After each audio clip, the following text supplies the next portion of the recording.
بسم اللہ الرحمن الرحیم۔ روزے کی اہمیت۔ حضرت محمد مصطفیٰ صلی اللہ علیہ وآلہ وسلم نے فرمایا، ہر عمل آدمی کا دونا ہوتا ہے،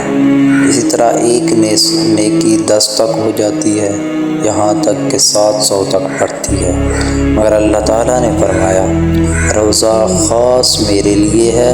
اور میں خود اس کا بدلہ دوں گا، اس لیے میرا بندہ اپنی خواہشیں اور کھانا پینا میرے لیے چھوڑ دیتا ہے،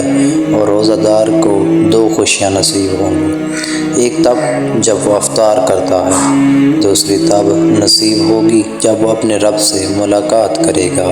اس کا رب اس کو بدلہ دے گا تو وہ خوش ہو جائے گا، اور قسم ہے اس ذات کی جس کے قبضے میں محمد مصطفیٰ صلی اللہ علیہ وسلم کی جان ہے،